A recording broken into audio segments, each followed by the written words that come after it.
Hello and welcome to r/Today I effed up. A community for the dumb butt in all of us. We all have those moments where we do something ridiculously stupid. Let us make each other feel better about ourselves. From Incomprehensible Username. Did you know that if you give someone a nickname on Facebook Messenger, the person you nicknamed is notified? Because I sure didn't. I'm fairly good friends with this attractive co-worker, and we talk on Facebook Messenger pretty often. About a month ago, I stumbled upon the nickname function in Messenger and thought it would be fun to name him Mick Bulgepants because of the distinct features that I've noticed when he wears certain pants. He never said anything, so I thought my fun little secret was safe until he sent me a message today. Hey, can you name me back to name? I don't want people to get the wrong impression. Oh, I should mention we're both guys. He's straight, and I guess this is how he found out I'm gay. So things have been kind of awkward. Too long didn't read. Came out to my co-worker by accidentally highlighting his features in a nickname.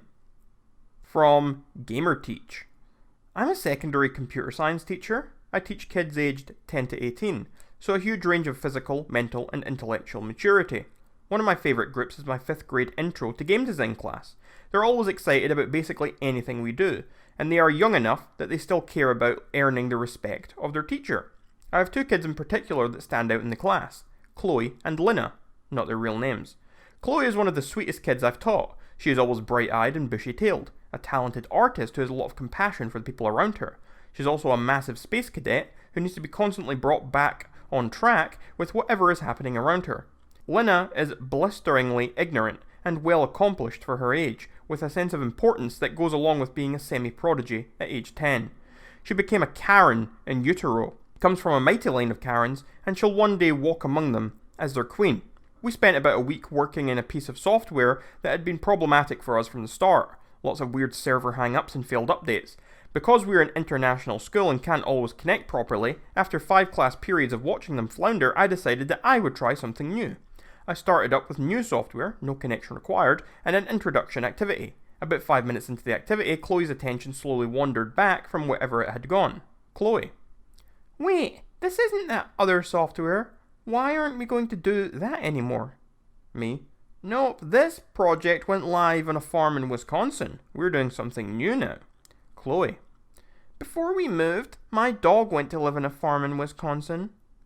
Me. It took me a moment, but that was the only opening Lina needed.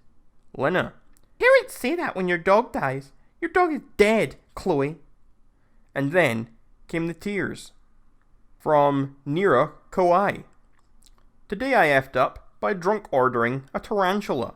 So this is not something that happened today, but a while ago. This also happened twice, and I'm not proud of that. So picture me, 22 female, drunk high and watching random YouTube videos when one of the channels I follow posts a new video.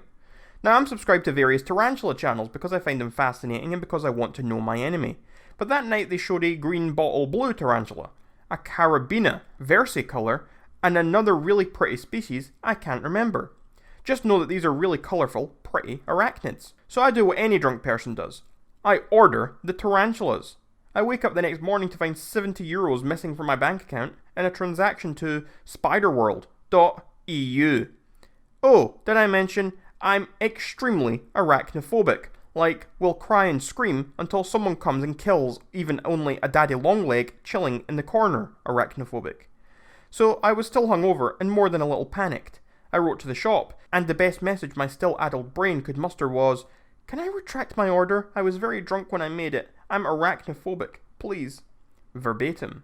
I keep panicking until the seller messages back with, "No problem." I get a refund and most importantly, some of my dignity back. But this happened twice. The second time went quite similarly, but I only bought a carabina. Yes, the same. Juvenile. I had a free terrarium, and for some reason was completely confident in my ability to keep this one. The morning went much like the first, but it was a different website, and I was able to delete the order without the humiliating human interaction. From Sanju95B. So, my boyfriend wanted to get an iPad to replace his old Chromebook. Christmas is around the corner along with our 1-year anniversary, so I thought I should get him an iPad as a combined gift for both. He was seriously looking for old iPads on eBay since he didn't want a new one. I was doing the same and looking for decent iPads that would match the description and price range he wanted it around, because I didn't want to get an overly expensive one and make him feel uncomfortable. His search was getting a bit intense, and he's a lot better with technology than I am. I then thought that I should talk him out of buying one for now so that I can get it for him. We had an hour-long conversation over the phone about why he shouldn't get an iPad now since he doesn't need it, and he can use his Chromebook and his desktop, etc. He said I was totally right and that he doesn't need one. I continued to search for the perfect iPad. I spoke to him about the iPad casually just to make sure he wasn't looking for one after our conversation. He then said he would not get one for a very long time, and that he would not feel right to use it, even if he got one, just because he wanted one, because it wouldn't serve the purpose for which he originally thought it would serve. I then realised that I've not only talked him out of buying an iPad for now, but I've managed to talk him out of buying one forever. I come clean to him, hoping I could convince him that I can get him one, but he burst out laughing, told him that he loved me, and that he really appreciates the thought, but he really doesn't want one anymore. Too long didn't read. I tried to surprise my boyfriend with an iPad for Christmas, but in trying to stop him buying one himself, I accidentally talked him out of wanting one at all. And that was Today I effed up.